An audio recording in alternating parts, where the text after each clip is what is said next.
Hello everyone, Job Education Channel আপোনাক স্বাগতম জনাইছো আৰু আজি ভিডিওটোৰ থিম হৈছে ওয়াৰ্ড অফ দা ডে অৰ্থাৎ এটা ফিলো এপ্লিকেশন আছে যিসকলে আমাৰ লগত জয়েন হৈ আছে তেওঁলোকে জানে আমি ফিলো এপ্লিকেশনটো বহুত বেছি ইম্পৰ্টেন্ট দিও আৰু ইয়াতে বেংকিং হওক আপোনালোকে জেডব্লিউ এক্সাম হওক ইয়াৰ পৰা কিন্তু বহুতখিনি কথা জানিব পাৰি অৰ্থাৎ ফিলো এপ্লিকেশনটোৱে কি কৰে প্ৰতিদিনে এটা ওয়াৰ্ড দিব যেটো ওয়াৰ্ড নিউজ পেপাৰত বহুত বেছি হাইলাইট হৈছে বহুত বেছি ইম্পৰ্টেন্ট আছে সো গতিকে যিসকল জেডব্লিউ এস্পাইৰেন্ট হয় তেওঁলোকৰ কাৰণে এই ভিডিওটো গতিকে ইয়াতে 60 ডেজ আজিলৈকে 60 ডেজ গৈছে সো গতিকে মই 60 ডেজৰ 60টা ওয়াৰ্ড আপোনালোকৰ বাবে লৈ আনিছো আৰু ইয়াতে কাৰেন্ট এফেয়াৰ ইনক্লুড থাকিব সো গতিকে আপুনি নিজকে টেষ্ট কৰি চাব পাৰে কিমান ওয়াৰ্ডৰ বিষয়ে আপোনাৰ নলেজ আছে বা কিমান কি চাইছে সো গতিকে ফাৰ্স্ট ওয়াৰ্ডটো হৈছে fellow of the day urban অৰ্থাৎ ফিলো মানে হৈছে এপ্লিকেশনটোৰ নাম সো গতিকে ফিলোৱে ওয়াৰ্ড অফ দা ডে প্ৰতিদিনে এটা ওয়াৰ্ড আনে আৰু এই ওয়াৰ্ডটোৱে হৈছে আৰবান আৰবান মিন্স আপোনালোকে জুনে কিছুমান এনেকুৱা আছে যে বহুত ধুনিয়াকৈ কথা ক'ব পাৰে অৰ্থাৎ तमीज और कल्चर तरीके से बात करने वाला लोगों को अर्बन कहते हैं अर्थात अर्बन माने होइसे खूब धुनिया प्रणालीर कथा कब পৰা অৰ্থাৎ ইয়াতে যদি উদাহৰণটো চাই the diplomats urbane behaviour made negotiations smooth and respectful অৰ্থাৎ আমাক জেডব্লিউ আমি দেখিছো পেপাৰখনত যে এনেকুৱা এটা সেন্টেন্স দিয়ে আৰু সেন্টেন্সটোত ইটালিক কৰি দিয়ে তাৰ পাছত আমাক খুদে যে ইয়াৰ সিমিলাৰ মিনিংটো কি হয় বা সাইনোটো কি হয় সো গতিকে আমি যদি চাওঁ আৰবানৰ সাইনোটো কি হ'ব জেন্টলম্যানলি এণ্ড সফিষ্টিকেটেড এণ্ড কালচাৰ্ড অৰ্থাৎ আৰবানৰ অৰ্থটো হৈছে জেন্টলম্যানলি অৰ্থাৎ খুব পলাইটলি কথা কোৱা বা খুব ধুনিয়া প্ৰণালীৰ কথা কোৱাকে আৰবান বুলি কোৱা হয় নেক্সটটো হৈছে डिग्रेशंस मीनिंग्स ইয়াতে কৈছে মেইন টপিক চেঞ্জ करना या टॉपिक से अलग बात करना অৰ্থাৎ মেইন টপিকটো হলনি কৰি দিয়ে কিছুমানে অৰ্থাৎ মেইন টপিকটো কথা কৈ থাকিব হলনি হৈ যায় টপিকৰ বাহিৰত কথা কোৱা হেতুকে কি বুলি কোৱা হয় ডিগ্ৰেশন অৰ্থাৎ a temporary departure from the main subject in speech or writing ইয়াৰ যদি এটা আমি সেন্টেন্স চাওঁ তেতিয়া ধুনিয়াকৈ বুজি পাম in her story the author includes frequent digressions about her travels adding colour but slowing the plot অৰ্থাৎ ইয়াৰে যদি আমি ডিগ্ৰেশনৰ অৰ্থটো চাওঁ ডিভাৰ্জন ডেভিয়েশন স্ট্ৰিং অৰ্থাৎ ডিভাৰ্জনটো খুব বেছি এপ্লাই হয় সো গতিকে ডিগ্ৰেশনৰ সাইনো হৈছে ডিভাৰ্জন নেক্সট ইয়াতে আমি এটা কাৰেন্ট এফেয়াৰ পালো অৰ্থাৎ ওয়াৰ্ড অফ দা ডে ভিতৰতে ইয়াতে কাৰেন্ট অফ দা ডে আনে যেটো বহুত বেছি হাইলাইট হৈ থাকে ইয়াতে যদি চাই who won 2025 Severage Riksbank Prize in Economy Science অর্থাৎ ইয়াতে যদি চাওঁ আমি economy historian Joel Mokyr French economist Philippe Aghion and Canadian economist Peter Howitt won the prize for explaining innovation driven economic growth অর্থাৎ the prize is popularly known as the Nobel Prize আৰু এটো এৱাৰ্ডটো কোনে দিছে royal Swedish academy of সায়েন্সে এই এৱাৰ্ডটো দিছে so গতিকে এটো এটা ইম্পৰ্টেন্ট আৰু পানাচিয়া মানে হৈছে আমি জানো সকলে এই ওয়াৰ্ডটো বহুতে পাৰিব ৰেমেডি যেটো যদি কো আমি যেটো বস্তু সকলোৰ বাবে সলিউশন থাকে এসা সলিউশন जो हर प्रॉब्लम बीमारी फिक्स करने वाला অর্থাৎ যেটো সকলো অর্থাৎ আপোনাৰ এটা বেমাৰ হৈছে এনেকুৱা এটা ৰেমেডি হয় যেটো ৰেমেডি লোৱাৰ পিছত সকলো সলিউশন হৈ যায় ঠিক হৈ যায় এটোকে পানাচিয়া বুলি কোৱা হয় বা আমাক জেডব্লিউ এক্সামত এনেকৈ দিব পাৰে people often think money is a panacea but it can't buy peace of mind অর্থাৎ পানাচিয়া মিন্স সাইনোটো হৈছে ৰেমেডি বুলি এক্সামত দিয়া দেখা যায় আৰু নেক্সট যদি চাওঁ current affair which ports are recognized as green hydrogen hub under NGHM অৰ্থাৎ ইয়াতে যদি আমি চাওঁ দীনদয়াল পোৰ্ট অথৰিটি গুজৰাটৰ হয় ইয়াতে যদি চোৱা হয় অথৰিটি তামিলনাডু যেটো চিদাম্বৰমৰ port authority Tamil Nadu and Paradip port authority ওড়িশাৰ এজ গ্ৰীণ হাইড্ৰজেন অৰ্থাৎ এই তিনিটা পোৰ্টে অৰ্থাৎ এই তিনিটা বিমানবন্দৰে কি পাইছে গ্ৰীণ হাইড্ৰজেন হাৰ্বৰ আন্ডাৰত নেশ্যনেল গ্ৰীণ হাইড্ৰজেন মিছনত ইনক্লুড হৈছে সো গতিকে এটো হৈছে ইম্পৰ্টেন্ট ৰিকগনাইজ কৰা হৈছে এই তিনিটা পোৰ্টক আৰু ইয়াৰে কি ষ্টেট আছে গুজৰাট তামিলনাডু এণ্ড ওড়িশা এটা mission is two create large scale hydrogen herb অৰ্থাৎ মিছনটো কি হয় মিছনটো এটো কৰিব বিচাৰিছে create large scale hydrogen herb বহুত বেছি হাইড্ৰজেন হাৰ্ব বনাবলৈ মিছনটো লৈছে so NGHM green hydrogen herb নতুনকৈ তিনিটা পোৰ্টে ৰিকগনাইজ হৈছে নেক্সট আমি পাইছো যেটো 57 ডেজৰ ওয়ার্ডটো হৈছে ফাঞ্জিবল মিন্স सेम वैल्यू का होना या इजिली एक्सचेंजेबल होना अर्थात इजिली एक्सचेंजेबल হোৱাটোকে কি বুলি কোৱা হয় ফাঞ্জিবল বুলি কোৱা হয় বা ইয়াতে যদি কৈছে আমাৰ similar name make bottled matter brain fungible for customer অৰ্থাৎ ৰিপ্লেসেবল হয় ফাঞ্জিবলৰ অৰ্থটো হৈছে ৰিপ্লেসেবল ইন্টাৰচেঞ্জেবল এণ্ড সাবস্টিটিউটেবল এটো হৈছে ফাঞ্জিবলৰ অৰ্থটো নেক্সট কাৰেন্ট এফেয়াৰ যদি চাওঁ কি হাইলাইট ফ্ৰম গ্লোবেল ফাইনটেক ফেষ্ট 2025 অৰ্থাৎ গ্লোবেল ফাইনটেক ফেজ 2025 কি হৈছে ইয়াতে RBI লঞ্চ কৰিছে 4টা নতুন digital payment initiated AI powered UPI help and IoT payment আৰু লগতে bank connect UPI reserve pay এইটো বহুত বেছি ইম্পৰ্টেণ্ট হয় গতিকে মনত ৰাখিব PCI মানে কি শ্বৰ্ট ফৰ্মটো পেমেণ্ট কাউন্সিল অফ ইণ্ডিয়াই অৰ্গেনাইজ কৰিছে ইভেণ্টটো আৰু national payment corporation of India NPCI যিটো আপোনালোকে UPI যেতিয়া UPI চলাই তেতিয়া NPCI বুলি পাৱাৰ্ড বাই NPCI বুলি লিখা থাকে ফাইনটেক কনভাৰ্জেঞ্চ কাউন্সিল FCC লগতে যদি চাওঁ আৰবানৰ অৰ্থটো গম পালোৱে আমি আৰু ডিগ্ৰেশ্যনৰ অৰ্থটো গম পালোঁ সকলোৱে লগতে ইয়াতে ৰিস্ক বেংক প্ৰাইচ এইখিনিও গম পালোঁ ইয়াৰ পৰা আমি 60টা ৱৰ্ডৰ কথা গম পালোঁ গাৰ্লুৱাছ মানে হৈছে ফাল্টু কথা কোৱা অৰ্থাৎ এক্সেচিভলি টকটিভ স্পেচিয়েলি অন ট্ৰাইভিয়েল মেটাৰ্ছ অৰ্থাৎ ইয়াতে যদি চাওঁ এনেকৈ এটা আমাক চেণ্টেঞ্চ দি দিব পাৰে যে এটা বোলে the garrulous student kept interpreting the class with unnecessary comments অৰ্থাৎ ইয়াৰে অৰ্থটো হ'ব টকটিভ বহুত বেছি কথা কোৱাজন ভাৰ্বছ লুকচিয়াছ এতিয়া লুকচিয়াছটো আমি যিসকলে আমাৰ লগত গ্ৰুপত জইন হৈ আছে লুকচিয়াছ মানে কি তেওঁলোকে বুজি পাইছে যিজনে বহুত বেছি কথা কয় তেওঁলোকে লুকচিয়াছ বুলি কোৱা হয় চ' গাৰ্লিয়াছ আৰু লুকচিয়াছ ছেম হয় আৰু টকটিভ বহুত বেছি ইম্পৰ্টেণ্ট হয়তো ভাৰ্বছটো বহুত বেছি ইম্পৰ্টেণ্ট হয় নেক্সট যদি চাওঁ which state will host the 5th খেলো ইণ্ডিয়া ইউনিভাৰ্চিটি গেম 2025 অৰ্থাৎ ৰাজস্থানে পাতিছে 5th এডিশ্যন হয় Khelo India University Games November 2025ত যিটো হৈছে হোষ্টেড দ্য ইভেণ্ট কোনে হোষ্টেড কৰিছে ইভেণ্টটো Purnima University and Rajasthan University will host the event বহুত বেছি ইম্পৰ্টেণ্ট হয় আৰু ইভেণ্টটোৰ ফিচাৰ অভাৰ কিমান আছিলে 4,000 এথলিট ফ্ৰম দ্য মোৰ দেন 2,000 এনেধৰণে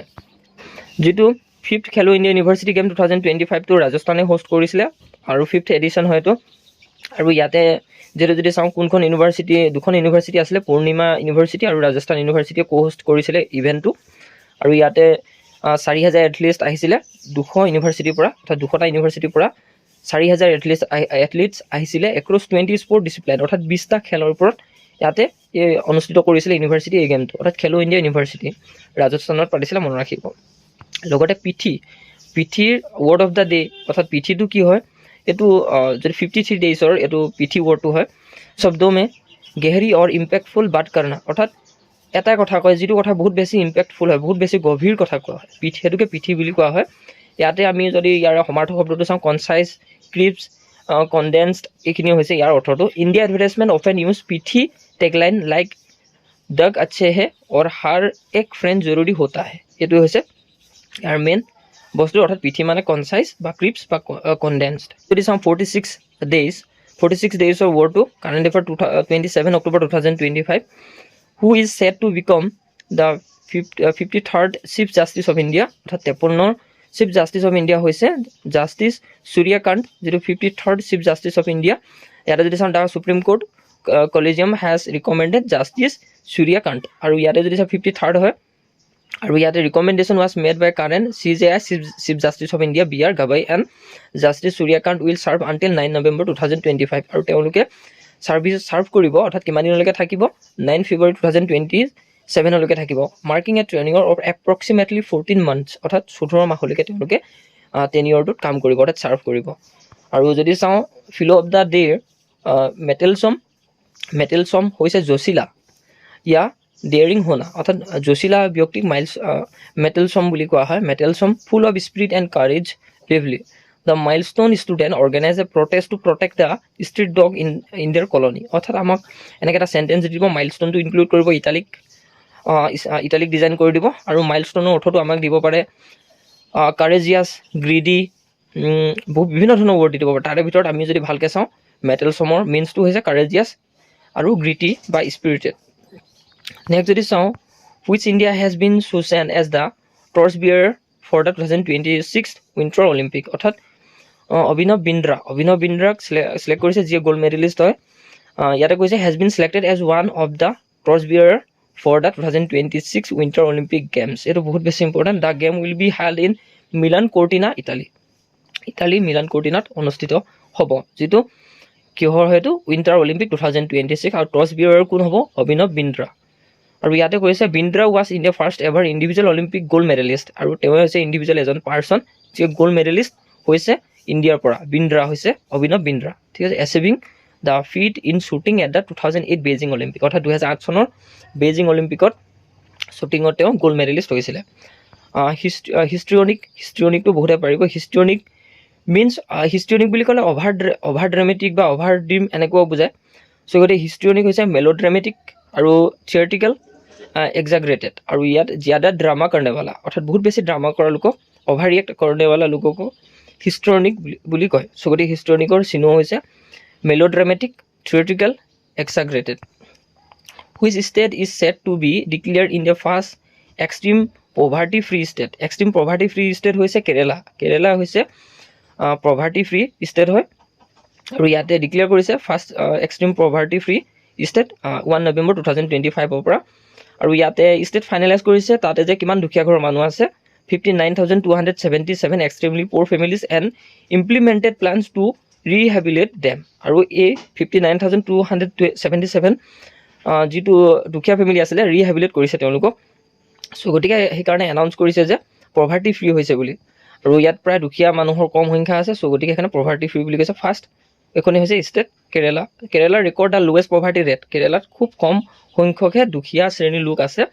and credit targeted welfare programme for the achievement. আৰু গভৰ্ণমেণ্টে যিহেতু বিভিন্ন ধৰণৰ ৱেলফেয়াৰ প্ৰগ্ৰেম লঞ্চ কৰিছে, টাৰ্গেট কৰিছে, চ' তেওঁলোকে সাহায্য পাইছে, সেইকাৰণে পভাৰ্টি ফ্ৰী ষ্টেট হিচাপে ডিক্লেয়াৰ কৰিব পৰা হৈছে। কপিয়াছ। কপিয়াছ মানে হৈছে বহুত জ্যাদা ইয়া ধেৰ চাৰা শুনা, বহুত বেছি হোৱা। কপিয়াছ মানে বহুত বেছি লগত থকা, অৰ্থাৎ abundant, profuse in supply or quantity. He provided copious evidence to support his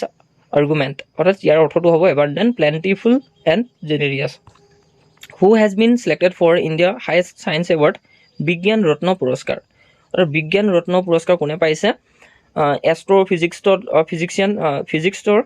এজন ব্যক্তিয়ে পাইছে, যিজৰ নাম হৈছে জয়ন্ত বিষ্ণু নাৰ্লিকা। জয়ন্ত বিষ্ণু নাৰ্লিকাই পাইছে বিজ্ঞান ৰত্ন পুৰস্কাৰ 2025।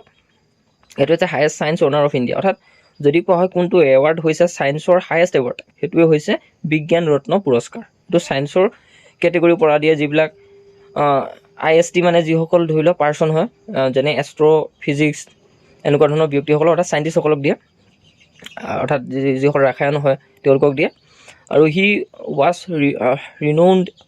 For his pioneering working of cosmology and the steady state theory. অৰ্থাৎ কসমলজি ৱৰ্ডটো কি হয়, অৰ্থটো আপোনালোকে নিশ্চয় কমেণ্ট ছেকশ্যনত জনাব। নেক্সট হৈছে ৰিটায়াৰিং। ৰিটায়াৰিঙৰ অৰ্থটো হৈছে ইণ্ট্ৰ'ভাৰ্ট, চাই ইয়া পাব্লিক এটেনশ্যন চে দূৰ ৰেহনেৱালা। অৰ্থাৎ যিয়ে বহুত বেছি মানুহৰ লগত কথা পাতিব বেয়া পায়, পাব্লিকৰ লগত থাকিব বেয়া পায়, অৰ্থাৎ সমাজ বেয়া পায়, ৰিটায়াৰিং বুলি কোৱা হয়। এতিয়া আমি ইণ্ট্ৰ'ভাৰ্ট মানে সকলোৱে বুজি পাওঁ, কিন্তু ৰিটায়াৰিং মানে অলপ খেলি মেলি লাগি যাব পাৰে। চ' গতিকে ইয়াতে যদি চাওঁ, ৰিটায়াৰিং মানে ৰিভাৰ্ছ, টিমিড, বেচফুল। আৰু নেক্সট যদি চাওঁ, ৱেৰ is India first glass suspension bridge being build. ক'ত গ্লাছ ছাছপেনশ্যন ব্ৰিজ বনাইছে? সেইটো হৈছে বাজৰাং সেতু। সেতু নাম হৈছে বাজৰাং সেতু। তাতে এখন ব্ৰিজ বনোৱা হৈছে গ্লাছ ছাছপেনশ্যন। এখন প্ৰথম হয়, যিটো কনষ্ট্ৰাক্টেড কৰিছে ঋষিকেশত, উত্তৰাখণ্ডৰ downstream of the old Lakshman Jhula. Jhula ক'ত আছে সেইটো জনাব আপোনালোকে। আৰু লগতে ইয়াতে যদি চাওঁ কিমান কি মিটাৰ দীঘল, কিমানকৈ লেন্থ হৈছে, এইখিনি আপোনালোকে চাব। আৰু India first glass suspension bridge হৈছে বাজৰাং সেতু, ঋষিকেশ, উত্তৰাখণ্ডৰ। আৰু slide 46 word of the day হৈছে শ্লাইড। শ্লাইড হৈছে নজৰ আন্দাজ ইয়া ইনচাল্ট কৰনা। আৰু কিছুমানক ইনচাল্ট কৰাটোকে শ্লাইড বুলি কোৱা হয়। যিটো আমি সমাৰ্থ শব্দ যদি চাওঁ, স্নব, ইনচাল্ট, ৰিবফ। নেক্সট হৈছে who has been appointed as the chairperson of the 8th pay commission. 8th pay কমিশ্যনক কোনজন ব্যক্তিক চেয়াৰপাৰ্চন এপইণ্টেড কৰা হৈছে? চেয়াৰপাৰ্চন কোন হয়? এজন হৈছে ফৰ্মাৰ সুপ্ৰিম কোৰ্টৰ জাজ আছিলে তেওঁ, Justice Ranjana Prakash Desai has been appointed as the chairperson of the 8th Central Pay Commission. বহুত বেছি ইম্পৰ্টেণ্ট। কোন হয়? ৰঞ্জনা প্ৰকাশ দেশাই। ৰঞ্জনা প্ৰকাশ দেশাই হৈছে 8th চেণ্ট্ৰেল পে কমিশ্যনৰ চেয়াৰপাৰ্চন। আৰু ইয়াতে commission will review the commission will review the salary, pension and allowance of nearly 1.2 crore central government employees and pensioner. It has been given 18 months to submit its recommendation. overt means is साफ साफ दिखने वाला, अर्थात साफ साफ दिखने वाला, जो छुपा हुआ ना हो, যিটো লুকুৱাই ৰাখিব একদম বেয়া পায় আৰু ডাইৰেক্ট মানে যি দেখুৱাব বিচাৰে তাক তেওঁকে অভাৰ্ট বুলি কোৱা হয়। আৰু অভাৰ্টৰ ইয়াতে যদি চিহ্ন চাওঁ, নটিচেবল, আনকনচিল্ড আৰু এপাৰেণ্ট। এপাৰেণ্টটো পৰীক্ষাত ক'ব আহে। Which country is set to launch its heaviest communication satellite CMH-0T। অৰ্থাৎ CMH-0T যদি চাওঁ, India set to launch it heaviest communication satellite 03 G-Set 7R weighing around 4,410 kg অৰ্থাৎ এইটো আমাক নালাগে অকল এইটো আমি CMS-03 স্যাটেলাইটটো এটা হেভিয়েষ্ট কমিউনিকেশ্যন স্যাটেলাইট হয় লঞ্চ কৰিছে কোনখন কান্ট্ৰি লঞ্চ কৰিছে সেইটো বেছি ইম্পৰ্টেণ্ট এইটো শ্ৰীহৰিকোটা আপোনালোকে জানে শ্ৰীহৰিকোটা সতীশ ধাৱান স্পেচ চেণ্টাৰৰ পৰা লঞ্চ কৰিছে LMV-3 M5 ৰকেট এইটো হৈছে ইম্পৰ্টেণ্ট আৰু when অৰ্থটো কি হয় ধীৰে ধীৰে খতম হোনা या ঘটনা অৰ্থাৎ লাহে লাহে হোৱা ঘটনা হেতুকে when বুলি কোৱা হয় when যদি আমি সেন্টেন্স এটা চাওঁ public support for the leader started when after the money laundering scandal অৰ্থাৎ চিনটো হ'ব ডিক্ৰিজ হোৱা কমি যোৱা ডুইন্ডল ডিমিনিছ এইটো হৈছে অৰ্থটো আৰু এইখিনি আছিলে আজিৰ যেটো 43 ডেজৰ ৱৰ্ড অফ দা ডে লৈকে পঢ়ালো নেক্সট আমি আৰু গৈ থাকিম অৰ্থাৎ 43 42 41 এনেকৈ গৈ থাকিম আজি ভিডিওটো ইমানেই আছিলে কেনেকুৱা পালে জনাব আৰু কালিলৈ আৰু এটা ভিডিও দিয়া হ'ব হেতু মোক 2 বুলি আমি লিখিম তাতে যিমানখিনি ৱৰ্ড পাৰো ইনক্লুড কৰিম কাৰণ এটো 20 মিনিটৰ ভিডিও হৈ যাব সো গতিকে আজি ৱৰ্ডখিনি আপোনালোকে কালেক্ট কৰিব বহুত বেছি ইম্পৰ্টেন্ট পালে যদি কমেন্ট সেকশনত প্ৰতিজনে জনাব যিসকল জেডাবল এস্পিৰেন্ট হয় তেতিয়া মই আৰু নেক্সট আপোনালোকক দিবলৈ চেষ্টা কৰিম যি কেইজন ভিউৱাৰে চাই আছে এটলিষ্ট আপোনালোকে কমেন্ট এটা কৰিব তেতিয়া নেক্সট ভিডিওটো আপোনালোকক বনাই দিয়া হ'ব যদিহে ইম্পৰ্টেন্ট পালে ইয়াৰ পিছৰখিনি বহুত বেছি ইম্পৰ্টেন্ট আছে যিহেতু